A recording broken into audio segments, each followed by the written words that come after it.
بسم الله. اليوم هنعمل مع بعض طاجن عائلي اللي هو اساسي في رمضان بأطعمة مختلفة. اول حاجة هنجيب نص كيلو كنافة. هقطعها قد عقلة الاصبع او مثلا حوالي 2 سنتي او حاجة، لانها لما تتحمر هتكش شوية. هجيب اي صينية واحط عليها 200 جرام سمنة مش زبدة، لان الزبدة بيبقى فيها مية فهتخليها تتحرق. السمنة هي هتبقى افضل ليها في التحمير على النار. هفضل اقلب فيها لغاية، مش هسيبها خالص على النار، افضل اقلب فيها طول ما انا واقفة لغاية ما تحمر. هي غالبا هتاخد ربع ساعة تقليب.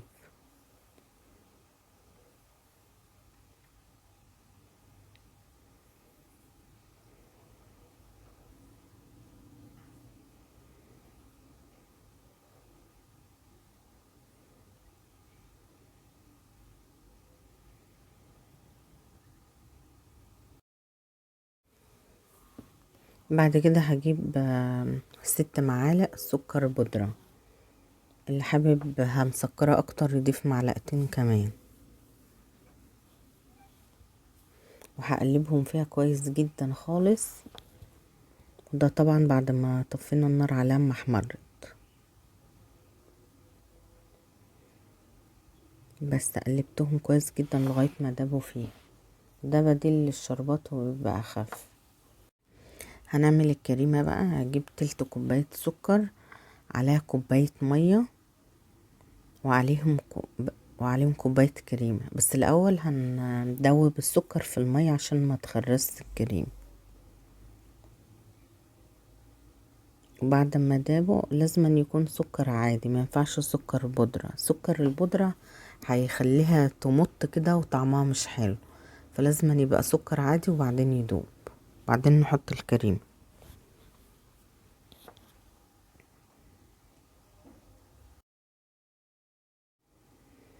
هنا هاخد نص الكريمة وهضيف على النص التاني مانجا بيور، مانجا بس مضروبة بدون اي اضافات.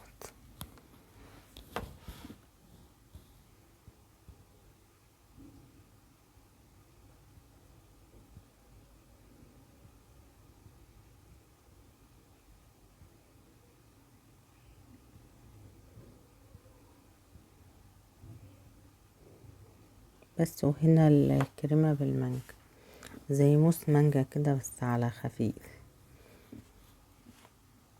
نجيب بقى اول حاجة نحطها الكريمة.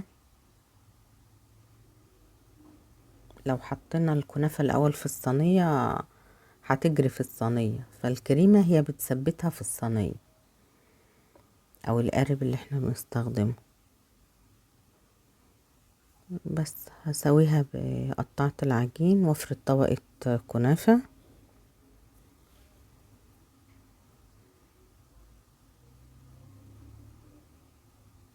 بسويه الكنافة مش بضغط عليها عشان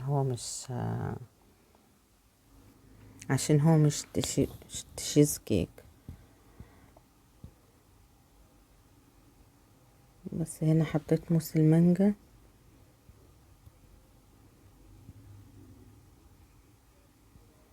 قطعت العجين بتسواه اسهل واسرع من السكرابر ومن اي حاجة، واسهل. وحط طبقة الكنافة التانية الباقية.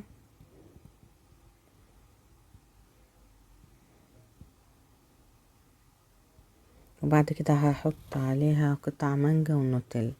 اللي حابب بقى يحط لوتس، نوتيلا بيضة، اي اطعمة بقى، هو على حسب الذوق بتاعه وحسب ما هو بيحب ياكل. انا هنا حطيت مانجا ونوتيلا بس.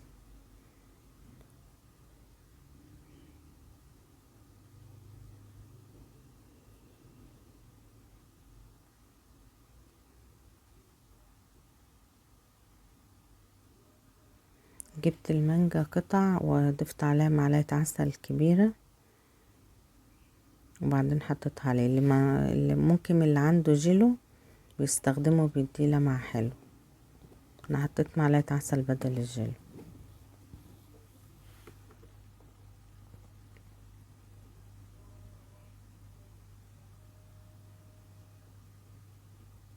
وجبت النوتيلا سيحتها في حمام مية، وضفت عليها معلقة واحدة زيت على 3 معالق النوتيلا بس، وقلبتهم مع بعض وحطيتهم بقى على الكنافة.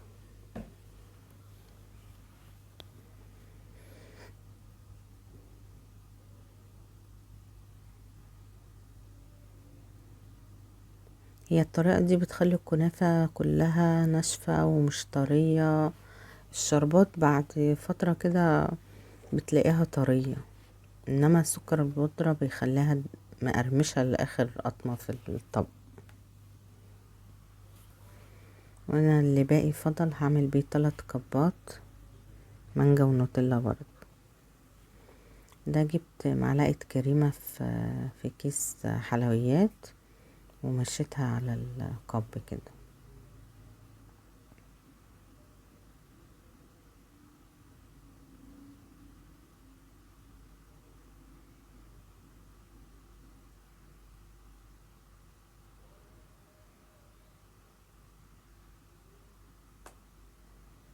بس وبالهنا والشفا، ودي كانت اسهل واسرع طريقة كنافة بالمانجا.